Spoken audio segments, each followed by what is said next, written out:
নমস্কার প্রিয় ছাত্রছাত্রীরা, বৈদ্যুতিন মাধ্যমে আজকে আমি তোমাদের সঙ্গে বিখ্যাত কবি মাইকেল মধুসূদন দত্তের আত্মবিলাপ কবিতা নিয়ে আলোচনা করব। আত্মবিলাপ, সাধারণত আত্মবিলাপ শব্দটি একটি এমন শব্দ যেখানে হচ্ছে কি নিজের ব্যক্তিগত জীবনের নানান কিছু বিষয় সেটা হচ্ছে কি ফুটে ওঠে। কিভাবে? আত্ম শব্দের অর্থ হচ্ছে নিজের, আর বিলাপ হচ্ছে কি, বিলাপ এক কথায় প্রলাপকে বোঝানো। প্রলাপ সেটা কিভাবে? অর্থাৎ আমরা আমাদের ব্যক্তিগত জীবনের যে শোক, জীবনের যে দুঃখ, সেই দুঃখটাকে যখন প্রকাশ করি তখন সেটাকেই বলা হয় বিলাপ। তো আত্মবিলাপ, এখানে কার আত্মবিলাপ? কবি মাইকেল মধুসূদন দত্তের আত্মবিলাপের কথা আমরা আজকে পড়ব। তো আত্মবিলাপ শব্দটি তোমরা আশা করি বুঝতে পেরেছ। কার আত্মবিলাপ? কবি মাইকেল মধুসূদন দত্তের আত্মবিলাপ। আর হচ্ছে কি, আর কেন এই আত্মবিলাপ সেটা আমাদেরকে জানতে হবে। তো মাইকেল মধুসূদন দত্ত একজন বিখ্যাত বাঙালি কবি, কিন্তু এই আত্মবিলাপ বা কবির এই গভীর বিলাপের বা এত দুঃখের কারণটা কি? কবি জন্মগ্রহণ করেছিলেন 1824 সালে। তার পিতার বাড়ি ছিল যশোহর জেলার সাগরদাড়ি গ্রাম, সেখানেই কবি জন্মগ্রহণ করেন। পিতা রাজনারায়ণ দত্ত এবং মা হচ্ছেন জাহ্নবী দেবী। কলকাতায় হিন্দু কলেজের কৃতী ছাত্র মাইকেল মধুসূদন দত্ত ছোটবেলা থেকেই অত্যন্ত মেধাবী ছিলেন কবি, এবং তার যে একটা বিশেষ ঝোঁক ছিল সেটা হচ্ছে কি, সেটা হচ্ছে ইংরেজি অনুকরণ। অর্থাৎ কি, যে পাশ্চাত্য সভ্যতা বা ওয়েস্টার্ন কালচার, সেই পাশ্চাত্য সভ্যতা বা ইংরেজি আদব কায়দা, এই সমস্তকে কবি ভীষণ গভীরভাবে আয়ত্ত করার চেষ্টা করেছিলেন। ছোটবেলা থেকে তিনি স্বপ্ন দেখতেন যে কি ইংরেজিতে লিখবেন, ইংরেজিতে কবিতা লিখবেন। বিখ্যাত ইংরেজ কবি জন মিল্টনের মতো তিনি হচ্ছে কাব্য লিখবেন। তোমরা জানো মিল্টন, তার বিখ্যাত সৃষ্টি প্যারাডাইস লস্ট, সেই প্যারাডাইস লস্টের মতো বিখ্যাত কাব্য তিনি লিখবেন, এরকম স্বপ্ন তিনি ছোটবেলায় দেখেছিলেন। তো সেই স্বপ্ন দেখার পর কবি কি করলেন, যে প্রথমে তার একটা ভুল ধারণা হয়েছিল, যে আসলে সেটা হচ্ছে কি, এটা ধারণাটা কবিরও ভুল না। সেই সময় ভারতবর্ষে ইংরেজরা এসে তারা কি করলেন, তারা এমন একটা অবস্থা তৈরি করলেন যেটা ধর্ম নিয়ে খেলা শুরু করলেন। অর্থাৎ যে যারা হচ্ছে খ্রিস্ট ধর্ম গ্রহণ করবে তাদের সমস্ত কিছু খুব সহজভাবে সম্পন্ন হবে, এরকম একটা ইচ্ছার বশবর্তী হয়ে কবি কি করলেন, কবি মাইকেল মধুসূদন দত্ত, তার প্রকৃত নাম মধুসূদন দত্ত, তিনি খ্রিস্ট ধর্ম গ্রহণ করে হয়ে গেলেন মাইকেল মধুসূদন দত্ত। মাত্র 19 বছর বয়সে খ্রিস্ট ধর্মে তিনি দীক্ষা গ্রহণ করেন। রেবেকা অক্টাভিস, রেবেকা নামের এক ইংরেজ মহিলাকে তিনি বিয়ে করেন, কিন্তু সেই বিয়ে তার স্থায়ী হয়। পরে হেনরিয়েটা সোফিয়া নামে আরেক মহিলাকে তিনি বিয়ে করেছিলেন। মধুসূদনের জীবন বরাবরই ছিল সংঘাতময়। জীবনে অর্থ আয় করেছেন প্রচুর, কিন্তু সেই প্রচুর অর্থ আয় করলেও অমিত ব্যয়টা, মানে হচ্ছে কি, যে অপ্রয়োজনীয় খরচের কারণে তিনি হচ্ছে কি ভীষণ রকমের দারিদ্রতার সম্মুখীন হয়েছিলেন। আর সেই দারিদ্রতার সম্মুখীন হয়ে তিনি সেই বিখ্যাত বাঙালি মনীষী ঈশ্বরচন্দ্র বিদ্যাসাগরকে চিঠি লিখেছিলেন যে তাকে একটা কাজের ব্যবস্থা করে দিন। আর এমন অবস্থার মধ্যে দিয়ে তিনি হচ্ছে কি সেই কাজের ব্যবস্থা তাকে করে দিয়েছিলেন। এবং শোনা যায় যে কি কবি মাইকেল মধুসূদন দত্তকে তিনি আমাদের কোচবিহারের যে মহারাজা ছিলেন সেই মহারাজার কাছে একটি চিঠি লিখে পাঠিয়েছিলেন ঈশ্বরচন্দ্র বিদ্যাসাগর, এবং সেই চিঠিতে তিনি একটি কথা লিখেছিলেন যে কি, একটি অগ্নিস্ফুলিঙ্গ পাঠাইলাম দেখিও তাহা যেন উবিয়া না যায়। অর্থাৎ কি, যে মাইকেল মধুসূদন দত্তের প্রতিভা এতটাই গভীর ছিল যে কি, যে তিনি একটা সময়ে 4টা বই লিখতে পারতেন। অর্থাৎ এক সময়ে 4টা বই কেমন করে সম্ভব? এক সময়ে 4টা বই সম্ভব হচ্ছে কি, তিনি একা বলে যাচ্ছেন আর তার 4জন রাইটার হচ্ছে কি লিখে যাচ্ছে, এবং কবিতা বা কাব্যের বই লিখছেন তিনি, সেটা কি, সেটা একেবারেই হচ্ছে কি নিজের মস্তিষ্ক প্রসূত। তো এরকমভাবে এতটাই হচ্ছে কি, এতটাই গভীর প্রজ্ঞার অধিকারী ছিলেন মাইকেল মধুসূদন দত্ত। কিন্তু এত কিছুর পরেও তার কেন বিলাপ? এই বিলাপের কারণটাই আমাদেরকে জানতে হবে। সেটা কি, কবির ইচ্ছে ছিল ইংরেজিতে কাব্য লিখে যশস্বী হবেন। এজন্য তিনি প্রথমে দ্য ক্যাপটিভ লেডি নামে একটি কাব্য রচনা করেছেন, আরও লিখেছিলেন the vision of the past, এই সমস্ত লিখেছেন। পরে মহামতি বেথুনের পরামর্শে বাংলা ভাষার সাহিত্য রচনা শুরু করলেন। কবির জীবনের অনেকটাই তখন অতিক্রান্ত। অর্থাৎ কি, কবি বুঝতে পেরেছেন যে তিনি যে ভুলটা করেছেন সেই ভুলের কোনো এখন আর সেই ভুল শোধরানো সম্ভব নয়। তো সেই জন্যই একটা জায়গায় তিনি লিখেছিলেন, জীবন প্রবাহ বহি কালো সিন্ধু পানে যায় ফিরাবো কেমনে। অর্থাৎ কি, যে সময়টা তিনি ভুল করেছিলেন সেটা হচ্ছে কি আশা, অতিরিক্ত আশার ছলনে ভুলি কি ফল লোভে নয়, তোমরা এই কবিতাতেই পড়বে। অর্থাৎ যে জীবনের একটা বিশাল সময়কে তিনি ইংরেজি সাহিত্যের পেছনে ছুটে ছুটে তিনি অপচয় করেছেন। তারপর বুঝতে পেরেছেন যে কি একজনের বেশি মিল্টন সম্ভব নয়। আর সেই শিক্ষা যখন হয়েছে তখন তার জীবনের অনেকটা পর্ব চলে গেছে। আর সেই অবস্থা চলে যাওয়ার পরে তিনি বুঝতে পেরেছেন যে কি তাকে বাংলায় সাহিত্য রচনা করাটাই তার পক্ষে উপযুক্ত হবে। তারপরেই তিনি বলেছেন, হে বঙ্গ ভাণ্ডারে তব বিবিধ রতন তা সবে অবধামী অবহেলা করি। অর্থাৎ যে বঙ্গ সরস্বতী, বাংলার কাব্য সরস্বতীর কাছেও অঢেল প্রাচুর্য রয়েছে, আর সেই প্রাচুর্য দিয়েই তিনি হচ্ছে কি, তিনি পরবর্তীতে সেই তিলোত্তমা সম্ভব, মেঘনাদ বধ, প্রজাঙ্গনা কাব্য, বীরাঙ্গনা কাব্য, তারপর শর্মিষ্ঠা, পদ্মাবতী, কৃষ্ণকুমারীর মতো নাটক, এই অসামান্য সৃষ্টি তিনি করে গেছেন। তো যাই হোক, আজকে আমরা এখানে কবিতা পড়ব। তো তার আগে একটা বিষয় বলে নিই। দেখো, কবিতার মূল ভাবটা আসলে কি, এই কবিতাটি জীবন দুঃখে জর্জরিত কবির খেদোক্তি। অর্থাৎ কি, কবি যে একটা ভীষণ ভুল করে এসেছেন, সেই ভুলের যে তার যে মানসিক যন্ত্রণা, সেই যন্ত্রণাই হচ্ছে এই কবিতার মধ্যে আমরা পাব। কবি একসময় খ্রিস্ট ধর্ম ও বিদেশি সংস্কৃতিকে শ্রেষ্ঠ মনে করে বিদেশি মহিলার পানি গ্রহণ করেছিলেন, কিন্তু এর পরিণাম তার জীবনে শুভ হয়নি। কেন?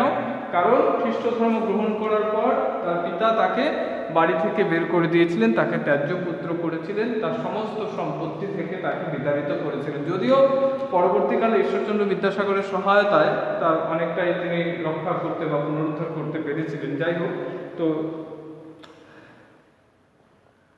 অমিতব্যয়ী হওয়ার জন্য সারা জীবন তাকে অর্থকষ্ট ভোগ করতে হয়েছে। অর্থ উপার্জনের জন্য সম্ভব অসম্ভব নানা চেষ্টায় ব্যাপৃত হয়ে গিয়ে জীবনের বহু মূল্যবান সময় তিনি নষ্ট করেছেন, কিন্তু বাঞ্ছিত ফল তিনি পান। তেমনই যশ অর্জন করার জন্য কবি প্রথমে ইংরেজিতে কাব্য রচনা করে কি ভুলই না করেছেন। অনাহারে অনিদ্রায় দীর্ঘদিন কাটিয়ে যশ অর্জন করতে পারেননি। অর্থাৎ কি, যে কোনো রকম উপার্জন ছিল না, সেই রকম অবস্থায় তিনি কীভাবে সংসার চালাবেন, তার জীবন কিভাবে জীবিকা নির্বাহ হবে, শুধু কবিতা লিখে তো আর পেট ভরবে না। তো এরকম একটা ভীষণ রূঢ় বাস্তব অবস্থার সম্মুখীন হয়ে তিনি বুঝতে পেরেছিলেন যে আসলে তিনি যে কাজটা করছেন সেটাতে তার সাফল্য অর্জন সম্ভব নয়। ইতিমধ্যে জীবনের মূল্যবান সময়গুলি নষ্ট হয়ে গিয়েছে। শত চেষ্টাতেও সেই হারানো সময় ফিরে পাওয়া অসম্ভব। মিথ্যে আশা নিয়ে কবি জীবনের এই এতটা সময় নষ্ট করেছেন, আর কতকাল তাকে আশার ছলনে বিভ্রান্ত হতে হবে, এটাই কবির জিজ্ঞাসা। অর্থাৎ তিনি আর সময় অপচয় করতে চান না। এটাই হচ্ছে কবিতার মূল ভাব। তো দেখো, আসলে আত্মবিলাপ কবিতাটি নেওয়া হয়েছে মাইকেল মধুসূদন দত্তের লেখা নানা কবিতা নামক একটি বই থেকে। ঠিক আছে, নানা কবিতা নামক একটি বই থেকে এই আত্মবিলাপ কবিতাটি নেওয়া হয়েছে। এবার দেখো কি রয়েছে। আশার ছলনে ভুলি কি ফল লোভিনু ভাই। কবিতাটি ছন্দের দিক থেকে ত্রিপদী ছন্দে লেখা। আশার ছলনে ভুলি কি ফল লোভিনু ভাই, অর্থাৎ কি আশার ছলনে, মিথ্যে আশার পেছনে ছুটে ছুটে তিনি কি ফল লাভ করেছেন তাই ভাবি মনে। অর্থাৎ আজ তিনি নিজেকে বিশ্লেষণ করছেন, সেলফ অ্যানালাইসিস করছেন। আজকে তিনি নিজের ভুল, নিজের ঠিক সিদ্ধান্তগুলি চুলচেরা বিশ্লেষণ করছেন। জীবন প্রবাহ বহি কালো সিন্ধু পানে যায় ফিরাবো কেমনে। জীবন প্রবাহ বহি কালো সিন্ধু পানে যায়, এর অর্থটা কি? জীবন প্রবাহ বহি কালো সিন্ধু পানে যায়। কাল, সিন্ধু, জীবন, প্রবাহ, এগুলো শব্দগুলো সব হচ্ছে কি রূপক শব্দ। অর্থাৎ রূপক শব্দের অর্থ হচ্ছে কি, রূপক শব্দের অর্থ ইংরেজিতে রূপককে বলা হয় অ্যালেগরি। তো বিষয়টা কি, রূপক হচ্ছে যে জীবন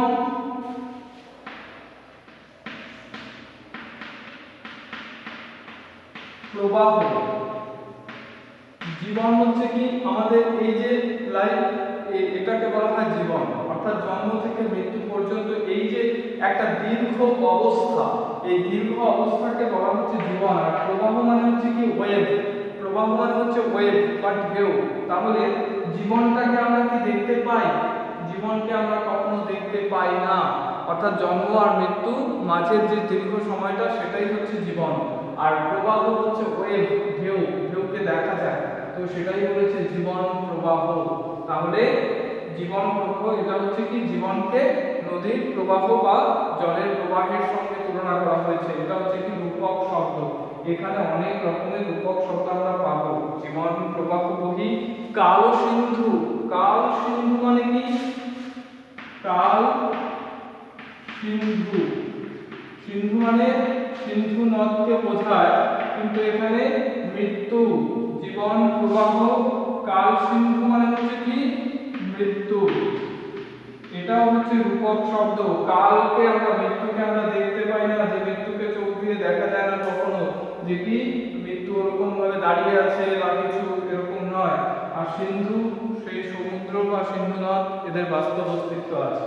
তো সেক্ষেত্রে জীবন প্রবাহ বহি কালো সিন্ধু পানে যায় ফিরাবো কেমনে। দিন দিন আয়ুহীন হীনবল দিন দিন, তবু এই আশার নেশা ছুটিল না এ কি দায়। অর্থাৎ কি কবি এই আশার ছলনার থেকে তিনি বেরিয়ে আসতে চান, যে ছলনার কোনো বাস্তব অস্তিত্ব নেই, সেটাই তিনি বারবার বলছেন। রে প্রমত্ত মনমম কবে পোহাইবে রাতি জাগিবি রে কবে। নিজেকে প্রমত্ত, রে প্রমত্ত, প্রমত্ত শব্দের অর্থ কি রে প্রমত্ত। রে বলতে এখানে হে, বা এটা হচ্ছে একটা সম্বোধনবাচক পদ।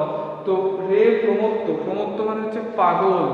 রে প্রমত্ত মনমম মানে হচ্ছে কি হে আমার পাগল মন, কবে পোহাইবে, পোহাইবে মানে কাটবে। রে প্রমত্ত, রেটা হচ্ছে কি এখানে, রেটা হচ্ছে সম্বোধনবাচক শব্দ, সম্বোধন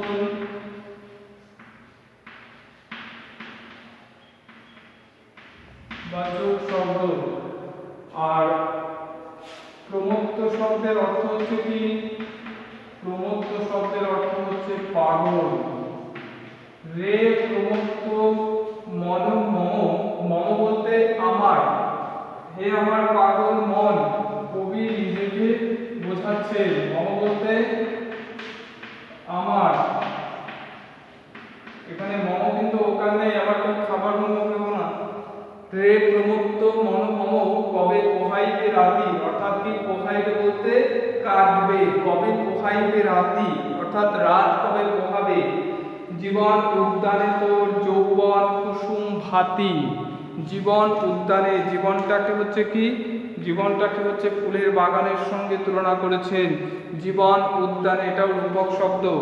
জীবন উদ্যানে তোর যৌবন কুসুম ভাতি, অর্থাৎ যৌবনটাকে হচ্ছে কি ফুলের কুড়ির সঙ্গে তুলনা করেছেন, যে কুড়ি হচ্ছে কি প্রস্ফুটিত। জীবন উদ্যানে তোর যৌবন কুসুম ভাতি কতদিন রবে, অর্থাৎ কি একটা ফুল কতদিন থাকে, একটা ফুল কি 1 মাস থাকে। একটা ফুল গাছে ফুটে সেটা হচ্ছে কি, যে সেটা হচ্ছে ভোরে ফুটে আবার হচ্ছে কি বিকেলে ঝরে যায়। তাহলে সেটাই জীবন উদ্যানে তোর যৌবন কুসুম ভাতি কতদিন রবে, অর্থাৎ আমাদের এই যৌবন অবস্থা কতদিন থাকবে, একটা সময় শেষ হয়ে যাবে, সেটাই কবি বলেছেন। জীবন উদ্যানে তোর যৌবন কুসুম ভাতি কতদিন রবে। নির্বিন্দু দুর্বাদলে নিত্যকিরে ঝলমলে, কে না জানে অম্বুবিম্ব অম্বু মুখে সদ্য পাতি। তো অম্বুবিম্ব, নির্বিন্দু দুর্বাদলে, নির মানে হচ্ছে কি, এই নির মানে হচ্ছে জল, নির্বিন্দু মানে কি, নির্বিন্দু মানে কি জলের বিন্দু। নির্বিন্দু দুর্বাদল, দুর্বাদল মানে হচ্ছে ঘাসের উপর। নির্বিন্দু দুর্বাদলে নিত্যকিরে ঝলমলে, অর্থাৎ কি যে সকালে শিশির ঘাসের ডগায় জমে কি সেটা সবসময় ঝলমল করে। নির্বিন্দু দুর্বাদলে নিত্যকিরে ঝলমলে, কে না জানে অম্বুবিম্ব অম্বু মুখে সদ্যপাতি। অম্বুবিম্ব অম্বু মুখে সদ্যপাতি, এই অর্থটা তোমরা টিকা টিপ্পণী অংশটাতে দেখো কি রয়েছে। অম্বুবিম্ব, জলের মধ্যে সব বস্তুরই প্রতিচ্ছবি দেখা যায়। অম্বুবিম্ব, প্রতিচ্ছবি যতই সুন্দর হোক তার অস্তিত্ব ওই জলের উপর নির্ভরশীল। জল সরিয়ে দিলে ওই প্রতিচ্ছবি আর থাকে না। কবির জীবনে যৌবনের অস্তিত্ব ক্ষণস্থায়ী। মানুষের কর্মক্ষমতা ঠিকমতো ব্যবহার করতে না পারলে পরিণামে আক্ষেপ করা ছাড়া আর কোনো কাজ থাকে না। অর্থাৎ কি যে অম্বুবিম্ব, অম্বুবিম্ব, তো অম্বু মানে হচ্ছে জল আর বিম্ব মানে হচ্ছে কি প্রতিচ্ছবি। অম্বুবিম্ব অম্বু মুখে সদ্যপাতি, অর্থাৎ কি যে ওই জলটা সরে গেলেই হচ্ছে কি আর কোনো কিছু অস্তিত্ব নেই। তো তাই বলেছে যে সময়কে সদ্ব্যবহার করতে হয়, সময়ের উপযুক্ত ব্যবহারই কবি এখানে বলতে চেয়েছে। নিশার স্বপন সুখে সুখী যে, কি সুখ তার জাগে সে কাঁদিতে, অর্থাৎ রাতের স্বপ্নের মধ্যে কোনো সুখ নেই। স্বপ্ন দেখে আমাদের মনে হয় যে সব কত খাতের কাছে চলে এসেছে, কিন্তু সেটা নয়। নিশার স্বপন সুখে সুখী যে, কি সুখ তার, অর্থাৎ কি রাতের স্বপ্নে কোনো সুখ নেই, জাগে সে কাঁদিতে, তাকে একটা সময় হচ্ছে কান্না করতে হয়। ক্ষণপ্রভা প্রভা দানে বাড়ায় মাত্র আধার পথিকে ধাদিতে। ক্ষণপ্রভা কি, ক্ষণপ্রভা হচ্ছে বিদ্যুৎ, ঠিক আছে। ক্ষণপ্রভা হচ্ছে শব্দার্থ অংশে তোমরা দেখবে ক্ষণপ্রভা কথার অর্থ হচ্ছে কি বিদ্যুৎ। ক্ষণপ্রভা প্রভা দানে বাড়ায় মাত্র আধার, অর্থাৎ বিদ্যুতের আলো দিয়ে কি আমরা রাস্তা, অন্ধকার ঝড়ের রাস্তায় হচ্ছে কি বিদ্যুতের আলো দিয়ে কি আমরা চলতে পারি? সেই একবার মাত্র ঝলক দিয়েই হচ্ছে কি সে আবার সরে যায়। তো তাই আধারটা আরো বেশি করে আমাদের চোখে লাগে। তো ক্ষণপ্রভা প্রভাদানে বাড়ায় মাত্র আধার পথিকে ধারিতে। মরীচিকা মরুদেশে নাশে প্রাণ তৃষা ক্লেশে, এ তীরের ছল সম ছল রে এ কুয়াশা, অর্থাৎ কি যে মরীচিকা মরুদেশে নাশে প্রাণ তৃষা ক্লেশে। তো মরীচিকা কি, মরীচিকা দেখবে যে যেদিন হচ্ছে কি খুব রোদ ওঠে সেই সময় হচ্ছে কি, সেই সময় দূরের দিকে তাকালে মনে হয় কি যে মনে হয় সেখানে জল রয়েছে।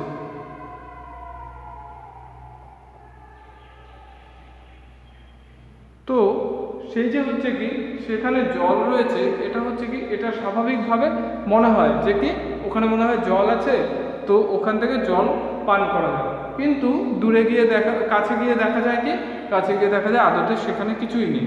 তো এটাই হচ্ছে মরীচিকা। যে মরুভূমিতেও এটা দেখা যায়। তো সে কি, যে মরীচিকা মরুদেশে নাশে প্রাণ তৃষা কেশে, অর্থাৎ কি মরীচিকা দেখে কোনো পথিক যদি ভাবে যে আর কিছু দূর এগোলেই আমি জল পাবো আর তাতে আমার তৃষ্ণা নিবারণ হবে, তাতে করে সেটা হচ্ছে কি তার মিথ্যে আশা হবে। এ তিনের ছল সম ছল রে কুয়াশা, তাহলে এ তিনের ছল বলতে কোন কোন? নিশার স্বপ্ন, ক্ষণপ্রভার প্রভা, আর হচ্ছে কি, আর হচ্ছে মরীচিকার যে ছলনা। এই তিনের সঙ্গে সমান হচ্ছে কি এই কুয়াশার, অর্থাৎ এই ব্যর্থ আশার ছলনা হচ্ছে কি এই তিনটি আশার এই তিনটি স্বপ্নের সঙ্গে বা এই তিনটি বিষয়ের সঙ্গে বা এই তিনটি ছলনার সঙ্গে সমান। প্রেমের নিগড় গড়ি পড়িলি চরণে সাধে বিপল্লভীর, অর্থাৎ প্রেমের নিগড় গড়ি, ঠিক আছে, প্রেমের নিগড়, নিগড় মানে কি শিকল, তো প্রেমের নিগড় করে অর্থাৎ কি প্রেমের শিকল, সেই হচ্ছে কি হেনরিয়েটা সোফিয়া, রেবেকা অক্টাভিস, যে এই যে তিনি হচ্ছে কি বিভিন্ন বিদেশি নারী বিদেশিনীদের সঙ্গে তার হচ্ছে সম্পর্ক তৈরি করেছিলেন, কি যে তিনি হচ্ছে পাশ্চাত্য বা ইংরেজি সাহিত্যের একজন বিখ্যাত কবি হবেন, কিন্তু ইংরেজিতে কাব্যও লিখলেন, কিন্তু তবু হচ্ছে কি তিনি বিখ্যাত হতে পারলেন না। তো সেটাই তিনি পরে বলেছেন, প্রেমের নিগড় করি পড়িনি চরণে সাধে কি ফল লভিলে, অর্থাৎ তাতে কি ফল লাভ হলো, নিজের কিছুই লাভ হলো না। জ্বলন্ত পাবক শিখা লোভে তুই কাল ফাঁদে উড়িয়া পড়ে, জ্বলন্ত পাবক, ঠিক আছে, জ্বলন্ত পাবক শিখা, জ্বলন্ত পাবক শিখা মানে পাবক মানে কি, পাবক মানে হচ্ছে আগুন, আগুনের শিখা, জ্বলন্ত শিখা দেখবে হচ্ছে কি যে যখন হচ্ছে লোডশেডিং হয়ে যায়, তো সেই সময় যদি হচ্ছে কি আগুন জ্বালানো হয়, তো সেক্ষেত্রে সেই হচ্ছে কি ছোট্ট আলো দেখে সেই আলোর প্রতি হচ্ছে কি অসংখ্য ছোট ছোট পতঙ্গ সেই আলোর মধ্যে ঝাঁপিয়ে পড়ে, তো সেই আলোর মধ্যে ঝাঁপিয়ে পড়ে তারা কি করে, তারা সেই আগুনের মধ্যে পড়ে গিয়ে তারা নিজেরা পুড়ে মরে যায়। তো সেটাই বলেছে, জ্বলন্ত পাবক শিখা লোভে তুই কাল ফাঁদে, কাল ফাঁদ মানে হচ্ছে মৃত্যু ফাঁদে, কাল ফাঁদে উড়িয়া পড়িবি মানে হচ্ছে কি জ্বলন্ত পাবক শিখা দেখে তুই সেই মৃত্যুর ফাঁদে নিজেই পড়লি, আর কি হলো উড়িয়া পড়িবি। পতঙ্গ যে রঙ্গে ধায় ধাইলি অবোধায়, না দেখিলি না শুনিলি এবেরে পরাণ কাল, অর্থাৎ পতঙ্গ যেমন করে সেই উজ্জ্বল আগুনের শিখা দেখে ঝাঁপিয়ে পড়ে, ধাইলি অবোধায় তুইও বোকার মতন সেই হচ্ছে কি আগুনের মধ্যে গিয়ে ঝাঁপ দিই, ঠিক আছে, না দেখিলি না শুনিলি এবেরে পরাণ কালে, অর্থাৎ কি যে সেই সময় কোনো কিছুর বিচার বিশ্লেষণ করলি না, নিজের পরিস্থিতির কোনো বিচার বিশ্লেষণ না করে তুই অমন করে একটা প্রেমের ফাঁদের মধ্যে নিজের জীবনটাকে শেষ করে দিবি। তো না দেখিলি না শুনিলি এবারে পরাণ কাঁদে, অর্থাৎ এবার তোর প্রাণ কাঁদছে, কেন যে তোর কোনো কিছু হলো না।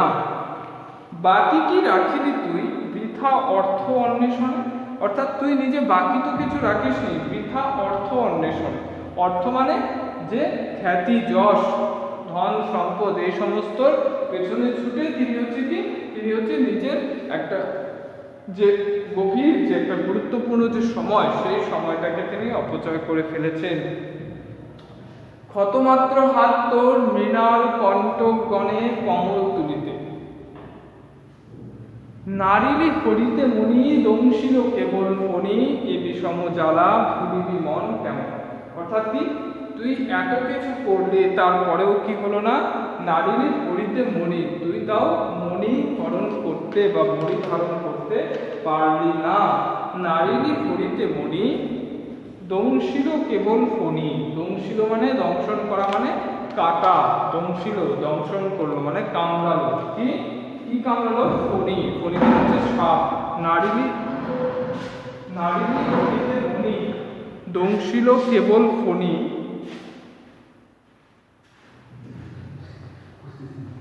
নারীলি ধরিতে মনি দংশিল কেবল ফণি এ বিষম জ্বালা ভুলিবি মন কেমনে, অর্থাৎ কি যে নারীলি করিতে মনি, অর্থাৎ কিভাবে নারীলি করিতে মনি দংশিল কেবল ফণি মানে সাপ দংশন করলো, কিভাবে? এই অবস্থার মধ্যে থেকে নারীলি ভরিতে মণি দংশিল কেবল ফণি এ বিষম জ্বালা ভুলিবি মন কেমন, অর্থাৎ এই ভয়াবহ জ্বালা তুই কেমন করে ভুলবি। তো সেক্ষেত্রে নারীলি ভরিতে মণি দংশিল কেবল ফণি এ বিষম জ্বালা ভুলিবি মন কেমনে, যশ লাভ লোভে আয়ু কত যে ব্যয়বি হায়। যশ লাভ মানে যশ বলতে ক্ষমতা, যশ লাভ লোভে অর্থাৎ ক্ষমতা লাভ করা বা খ্যাতি লাভ করার লোভে সে কি করলো, যশ লাভ লোভে আয়ু কত যে ব্যয়বি মানে কত আয়ু যে তোর ব্যয় হলো, কবতা কাহারে, অর্থাৎ এত আয়ু ক্ষয় হয়েছে এই যশ লাভের চিন্তা করে করে তা আর কাউকে তার কাছে বলার নেই। সুগন্ধ কুসুম গন্ধে অন্ধ কীট যথা ধায়, সুগন্ধ কুসুম গন্ধে অর্থাৎ ফুলের সুন্দর ঘ্রাণে সেই হচ্ছে কি অন্ধ কীট, কীট বলতে বিভিন্ন যে পোকা, সেই অন্ধ কীট যথা ধায় কাটিতে তাহারে, অর্থাৎ কি সেই ফুলকে কামড়াতে বা ফুলকে দংশন করতে। মাৎসর্য বিষ দশন কামড়েরে অনুক্ষণ এই কি লোভিলি লাভ অনাহারে অনিদ্রায়। মাৎসর্য বিষ, মাৎসর্য হচ্ছে কি, মাৎসর্য হচ্ছে হিংসা দেশ এই সমস্ত, ঠিক আছে। মাৎসর্য বিষ, মাৎসর্য হচ্ছে কি আমাদের একটা স্বরলিপ, ঠিক আছে। কাম ক্রোধ লোভ মদ মোহ আর মাৎসর্য, এই মাৎসর্যটা হচ্ছে কি আমাদেরকে সম্পূর্ণভাবে অন্ধ করে দেয়। আমরা জীবনের সামগ্রিকতাকে হারিয়ে ফেলি, জীবনের স্বাভাবিক চিন্তাধারা মানে আমরা হচ্ছে কি যে প্রচুর রকমভাবে যখন হচ্ছে কি ক্ষমতাশালী হয়ে যায় তখন হচ্ছে কি মানুষের সঙ্গে মানুষকে অবজ্ঞা করতে শিখি, মানুষকে হেয় করতে শিখি, মানুষকে বিভিন্ন অবস্থার মধ্যে অসুবিধার মধ্যে ফেলি, মানুষকে যতটা পারি আমরা হেয় করে চলি। আর এই অবস্থার ফলে কি হয়, আমরা নিজেদের অজান্তেই একটা কঠিন পরিবেশ পরিস্থিতির সঙ্গে নিজেরা জড়িয়ে যায়। তো সেটাই মাৎসর্য বিষ দশন মানে হিংসা, এই হিংসার বিষ দশন মানে হিংসার বিষ দাঁত, দশন মানে হচ্ছে দাঁত, হিংসার বিষ দাঁত কামড়েরে অনুক্ষণ মানে হিংসার বিষ দাঁত আমাদেরকে সব সময় দংশন করে, কামড়ায়। অনুক্ষণ, অনুক্ষণ মানে সব সময়, কামড়েরে অনুক্ষণ, অনুক্ষণ মানে হচ্ছে সব সময় বা সর্বদা।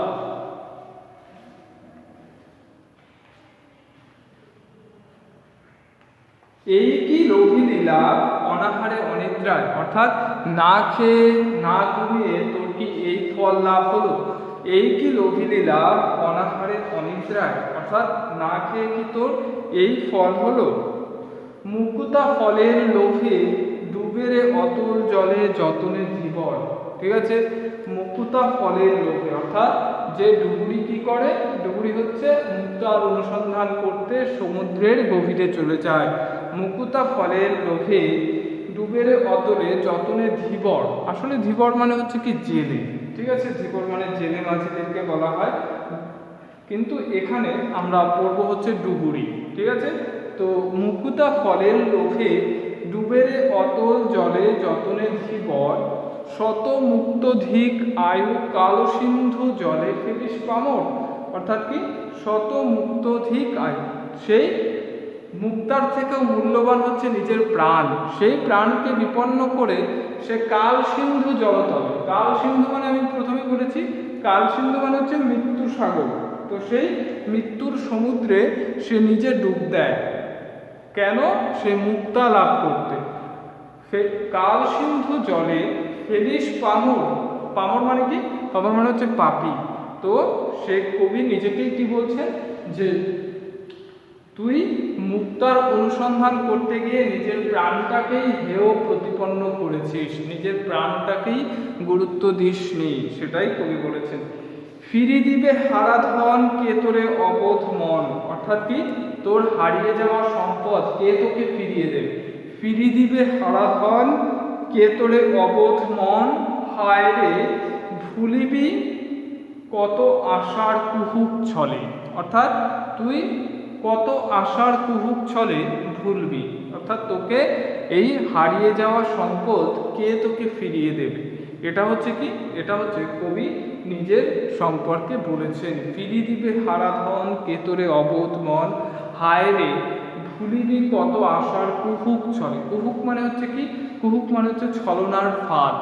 তুই কত আর আশার ছলনায় নিজে ভুলবি, আশার ছলনায় ভুলে ভুলে তোর জীবন আজ বিপন্ন।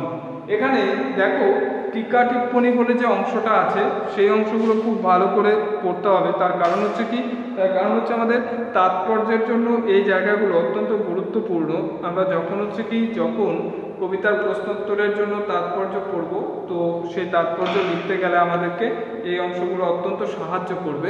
আমি আশা করব তোমাদের সকলের কাছেই এই বইটি আছে, তো সেক্ষেত্রে তোমরা এই বইটি ভালো করে পেজ নাম্বার 149 দেখো, অম্বু বিম্ব অম্বু মুখে সদ্যপাতি, এ তিনের ছল সম ছল রে এ কুয়াশার। এটা হচ্ছে কি, আমি বিষয়টা ব্যাখ্যা করে দিয়েছি সবগুলোই। জ্বলন্ত পাবক শিখা লোভে তুই কাল ফাঁদে উড়িয়া পড়িলি। তারপর হচ্ছে ক্ষতমাত্র হাত তোর মেরাল কণ্টক গণে কমল তুলিতে, শত মুক্তাধিক আয়ু কাল সিন্ধু জলতলে ফেলিস পামর। এই প্রত্যেকটাই হচ্ছে কি, প্রত্যেকটাই আমাদের এখানে লাগবে। আর এগুলো হচ্ছে কি, এগুলো তোমাদেরকে স্বাভাবিকভাবে এখান থেকেই পড়তে হবে। আর অ্যাসাইনমেন্ট ওয়ার্ক হিসেবে আমি অবশ্যই প্রশ্নোত্তরও লিখে দেব। আর স্বাভাবিকভাবে তোমাদের যে অ্যাসাইনমেন্টগুলো দেওয়া হচ্ছে সেগুলো আমি কিন্তু হাতে গোনা রেগুলার কয়েকজনের অ্যাসাইনমেন্ট পাচ্ছি। তো সেক্ষেত্রে যখন হচ্ছে কি তোমাদের ইন্টারনাল মার্কস আসবে, তখন কিন্তু হচ্ছে এই সমস্ত অ্যাসাইনমেন্টের উপরে, অর্থাৎ এনবিএস বা নোটবুক সাবমিশন বলে যে পোর্শনটা আছে, সেই পোর্শনে কিন্তু যারা রেগুলার অ্যাসাইনমেন্ট সাবমিট করছো একমাত্র তারাই হচ্ছে ফুল মার্কস পাবে। আর যাদের হচ্ছে কি, যাদের কোনো অ্যাসাইনমেন্টের মধ্যে ইরেগুলারিটি আছে, তারা কিন্তু তাদেরকে আমি কিন্তু সেভাবেই মার্কস দেব। তো সেই জন্য আমি বারবার বলছি যে রেগুলার অ্যাসাইনমেন্ট সাবমিট করো এবং প্রত্যেকটা ক্লাস ভিডিও ভালো করে দেখে, ভালো করে বিষয়টাকে বুঝে তারপর হচ্ছে কি অ্যাসাইনমেন্টগুলো রেডি করবে। আজকের আলোচনা এই পর্যন্তই। পরবর্তী ক্লাসে আবার নতুন বিষয় নিয়ে আলোচনা করব। নমস্কার।